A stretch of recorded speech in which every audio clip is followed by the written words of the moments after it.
Hi, it's Justin, and I'd like to thank you for taking my course. Creating great content isn't enough. To get it seen by thousands, you need amplification. In this course, I'll describe my experience with viral posts that I've written and show you real stats from my website. Then, I'll teach you the steps to amplifying your content to bigger audiences. This video starts off in an interesting place. It was something I recorded 6 days after I'd published my essay, This is a Web Page. Let's listen in. Hi, this is Justin Jackson, and this is a mini course that I'm offering called Behind the Scenes on a Viral Post. To start, I'll give you a little bit of feedback on myself. I'm a product manager during the day, and in my spare time, I write and I host a podcast called Product People. I recently got a lot of attention for this essay here. This is a web page. In fact, many of you have probably found me through this little page here.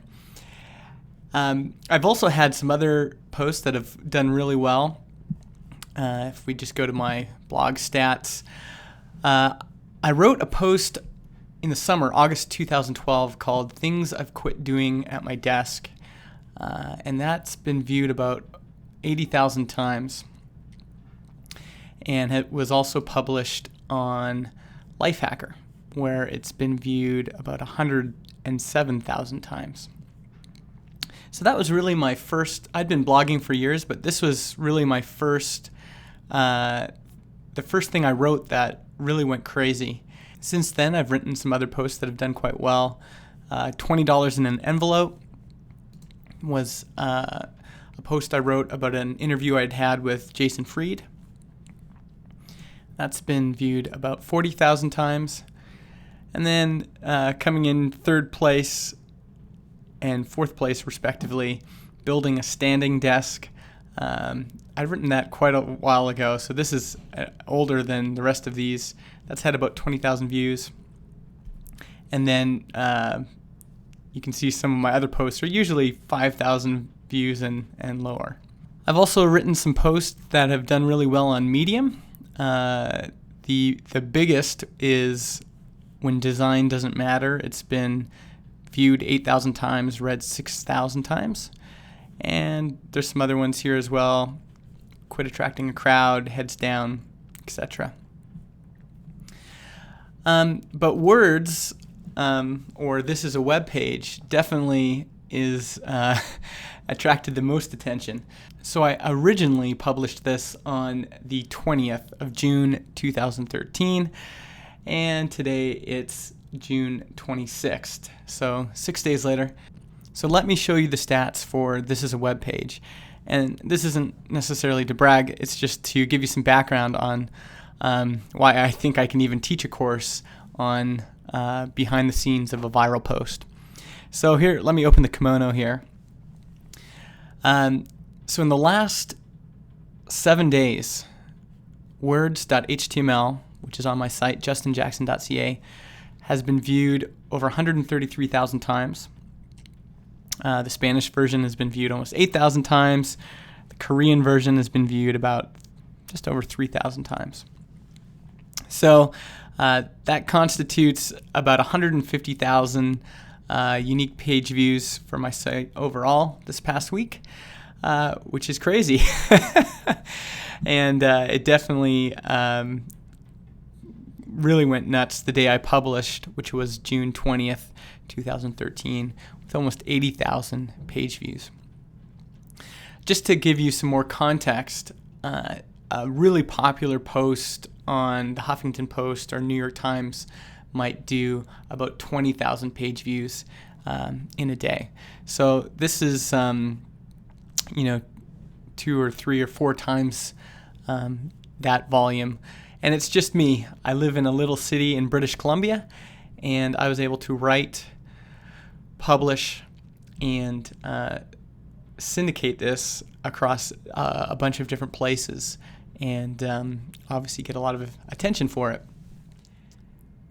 So let me jump in from the future here and fast forward to what happened on July 4th. So when I originally recorded the video, I was talking about this initial publication day, June 20th, and then it kind of goes down from there. 35,000 page views the second day, almost 14,000 the next, 12,000 the next. Had a bit of a jump on Monday as everyone got to work, 20,000, and then it kind of goes down to 2,000 page views a day.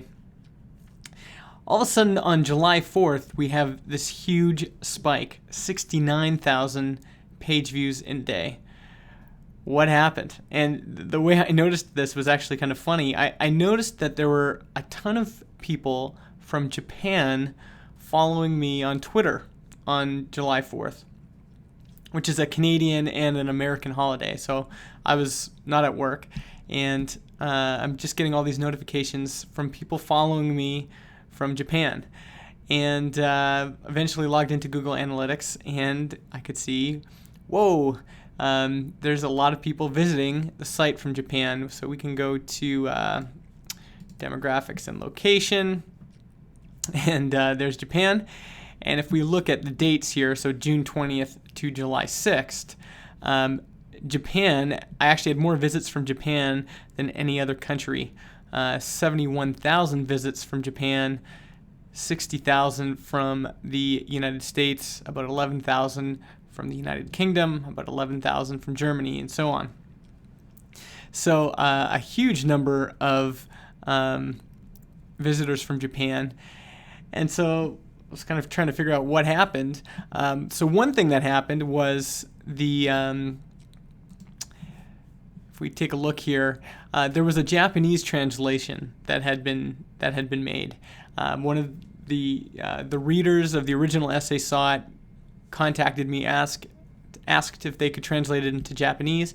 This had been done, like I said, a number of other times as well. But this one in Japan, it got big in Japan.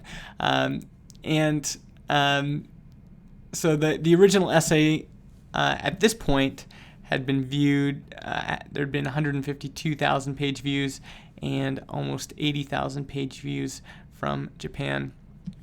So if I go to traffic sources and look at referrals and then add as a secondary dimension country, we can see that the majority of these referrals were coming from Facebook, both Facebook desktop, Facebook mobile, and then we have this site here, Ganuzi. I'm probably pronouncing that wrong. What is this site? Let's take a look. So we can translate this to see what it is. So it looks like Ganuzi is like a news aggregator for Japan, and somehow this is a web page ended up on here. It must have been posted by somebody, and that drove a lot of traffic, about 9,000 visits. And then we have Twitter, this Tico, and then here's another one. Again, I'm going to mispronounce this, but hatina.ne.jp. And let's take a look at what this site is. And again, this is like another news aggregator for Japan. So it's like the Japanese version of Reddit or Hacker News or what have you. So from what I can gather, it was posted on these aggregators, and maybe it was posted there first and then got picked up and shared on Facebook and Twitter, or was first picked up on Twitter and then shared. It's hard to tell, but interesting. That huge spike came from things kind of picking up without me kind of doing anything about it. This is one of those weird echoes that happens often when you push a piece of content up, and it gets a certain amount of attention around it. Sometimes you'll have these echoes that come back that you weren't expecting, and this was certainly one of those.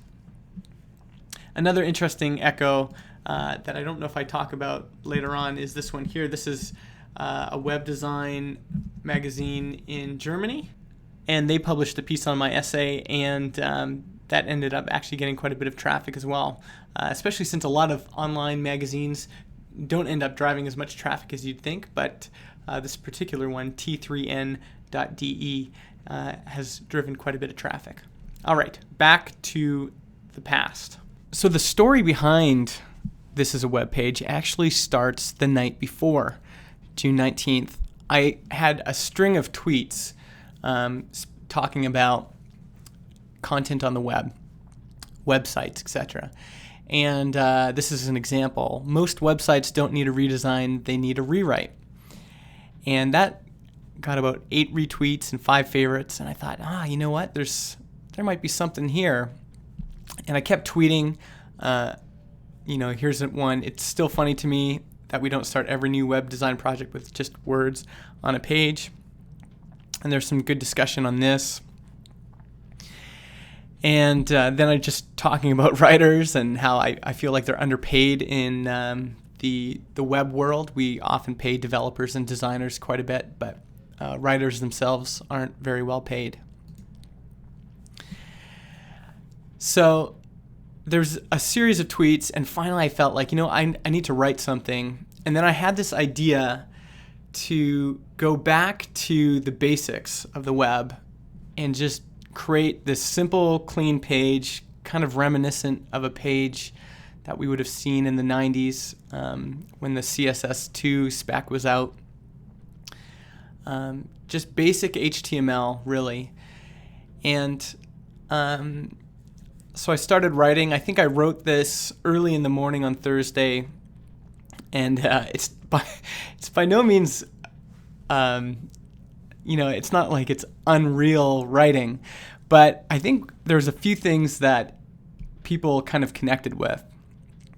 The first was the simplicity of this, and I think anyone who's been around the web for a while, this would have had a nostalgic effect on them.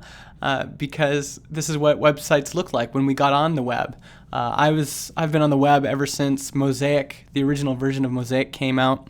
And the original version of Mosaic did not display images. It actually didn't even display spaces. And so I think for old guys like me, there's a lot of nostalgia here. The kids, the new people on the block, I think there's also something interesting about this in that it was so different than the really fancy kind of layered designs that they're seeing right now. It attracted designers because of its minimalism. It attracted writers because it really focused on words, and it attracted technologists because there's just this nostalgic factor with the kind of the look of it. The other thing that seemed to really attract people is these little snippets. So I make some statements like the most powerful tool on the web is still words. And this idea that you can create something in a little city in British Columbia at a certain time on a certain device and publish it, and people everywhere can see it. Different locations, devices, time zones. We can connect here on a simple HTML page. I also talk a little bit about tools. I just needed a simple text editor to do this. Originally, the size was 4 kilobytes, but as I added all these translations that people sent me, it grew to 6 kilobytes. But still, it loads in, I think, 0.83 seconds or something like that. Didn't need a content management system, a graphic designer, or a software developer. There's not really much code on this page at all, just simple markup for paragraphs, hierarchy, and emphasis. So I think people connected with these things. And then a lot of people connected with this story about my daughter, who when I taught her, she's older now, but when I taught her how to code HTML when she was 8, the first thing she did was publish this story about a squirrel. And people loved this. And I think this personal look into my life, but also just identifying with this kid, wanting to share a story. She didn't really care that she was writing HTML. She was sharing something with the world. And people really, again, identified with that. She cared about sharing her stories. And then this line, you're still reading. So a lot of people feel like the long form doesn't work. And a lot of people kind of jumped on this as well, saying, this is interesting. I was still reading at this point. And now I just talk about what people could do with a page like this. If you're a business person, you could sell something. If you're a teacher, you could teach something. If you're an artist, you could show something you've made. And if your words are good, people will read them. Then I have a challenge to web designers or people that are clients of web designers, and that's to start with words on a page first. Instead of starting with a Photoshop mock-up or anything else, just start with the content. Start with the actual focus of the page. I ask people at the end, what do you have to say? If you don't know, there's not much use in adding all that other cruft. Just start with words on the page. That's basically the essay. I end with kind of reiterating the thesis and say, cheers, Justin Jackson, kind of sign it like an email. I have my Twitter handle here and then Google+. I actually added this later just because I was hoping to be associated with this with Google's silly author program. Then the original version had these two lines here. I'm writing a book on building and launching things on the web. You can find out more here. And we're going to come back to this because I think this is important, this little link here in the footer. And then I also said this post was originally inspired by Jason Fried's design of Know Your Company. Here is his letter. It's basically a sales letter, but as you can see, it's all text except for his signature and this logo at the top. So that's the story behind how I wrote it. Now, if I just published this and I hadn't told anybody about it, it wouldn't have gone anywhere. And I think that's a key part of this world, is that if you want to get some attention on something, if you want to drive traffic to something, you have to share it. And the act of sharing can take different forms.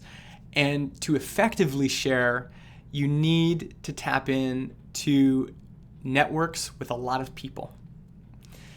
And I think for whatever reason, there's a lot of creative people that feel yucky about sharing the stuff that they've made or that they've built. But if I just published this on my website, no one would have ever found it. If I just posted this on Twitter, on my account, at the time I think I had 1,300 followers, and maybe a small percentage of them would have seen it. So the idea is that you connect with a community or a network that has a lot of people that will take notice. For me, the most effective community in terms of driving traffic has been Hacker News. And it's probably not going to work for everybody, but the idea is the same, is that you find a community, you find a network of people that are online. So Hacker News, basically you submit a story and people can vote it up with these little arrows. And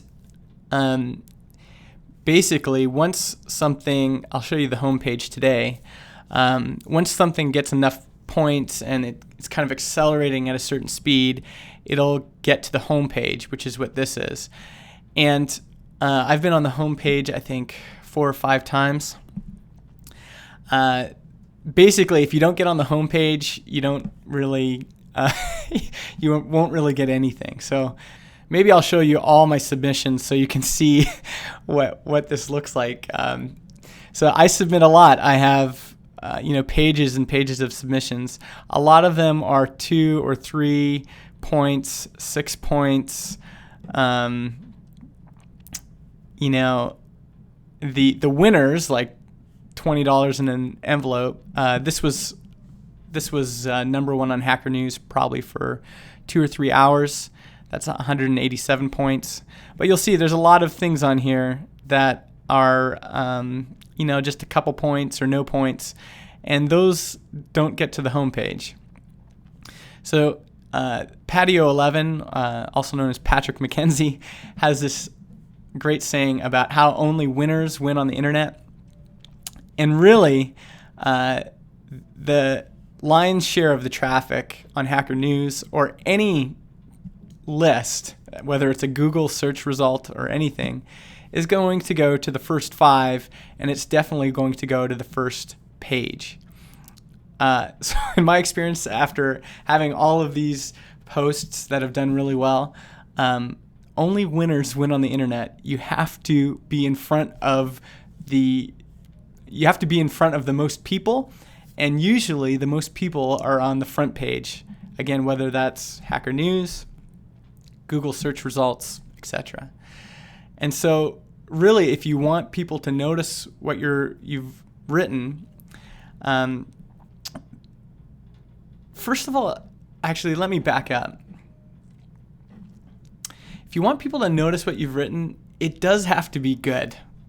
And so, again, I'm not saying that this is like the most amazing piece of writing ever, but while I was writing it, I definitely had a feeling that there was something special about it.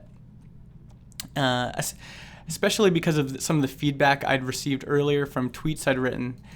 But also just, you start to get a sense, and it's not always right, but you start to get a sense of, I think this will do well because it's different, it's interesting, it's unique, it has its own voice, there's a story. It just seemed to have all the elements that I thought would do well. And so first you want to make sure that you've written something great, but after that you want to get in front of the most people. And to do that, you need to, in whatever community it is, whether it's Reddit or Hacker News, Designer News, whatever, you want to get to the homepage.